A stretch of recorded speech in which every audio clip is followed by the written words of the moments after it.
if you need to. Okay, so what I was mentioning here, I'm going to program this side of the part. I know there's a hole in this side, but we're going to ignore that from now. But we can program this entire part just in 2 operations. Let's just do that real quick. So we're going to go into 3-axis.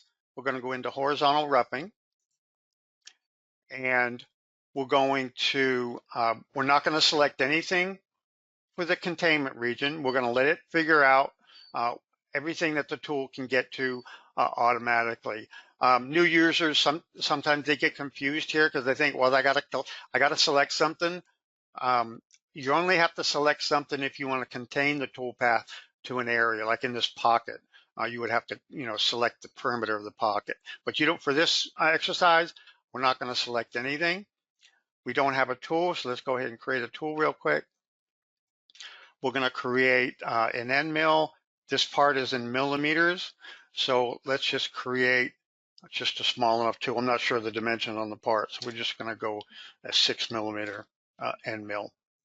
Okay, and we'll just leave all that. We're not going to go into all this. There's plenty of other videos that cover all of this stuff, so we're just going to go through this relatively quick. So we're going to save it as a new tool. It gave it a name. Make sure the name is unique to this tool. We're going to save as new tool. The tool gets lined up over here. We're going to exit. So the tool was automatically loaded over here into the dialog. And if there's only one tool, you don't have to do anything. It knows that's the tool you're going to use.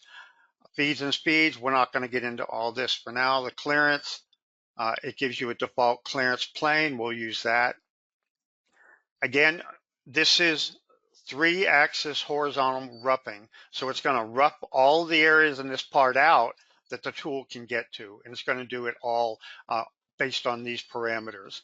So we're just pretty much going to leave everything. You'll notice that in any dialog or any CAM operation, there's default operations, and you can just run a quick operation just by using everything that's the default parameters already set. So let's just do that. Let's just pick generate. So the tool, the tool path was calculated based on the tool we had, based all of the areas that the tool could get to. And if we go back in here, we'll see that it allowed a 0.6 stock. Okay, and let's go ahead and simulate that real quick. See this flag here. Okay, let's go in to change something to turn that flag off here real quick. Let's go to, I think it's on you. Okay, there we go. Let's turn that on for a moment. Let's regenerate this. Okay. So now we have this flag here is to let you know that it hasn't been simulated yet. If you expand the folder, you'll see that it has all these icons. Each one of these icons corresponds to a tab on that dialog. So it lets you know that it has not been simulated. So we're going to go ahead and simulate it real quick. Slow this down just a little bit. And we're going to play that. So it's going to simulate, this is horizontal roughing. Okay, so it got to everything that the tool could get to. Okay, so let's turn the stock back on so you can see it. So you'll see that it left 0.6mm stock everywhere that it could get to. Okay, and left the 6.6mm stock there. And if you look at, let's look at the elevation view here real quick. And we will look at, okay, you'll see that it didn't go all the way down to the bottom. Now there's an option called clear flats that'll force it to go all the way down for you. So let's go into cut levels tab, turn on clear flats, and let's regenerate that again. And you'll see that it put a level right at the very bottom of the pocket. And it also cleared the top as well.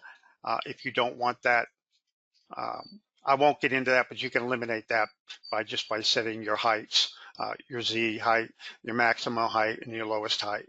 So let's go ahead and we'll simulate that again real quick.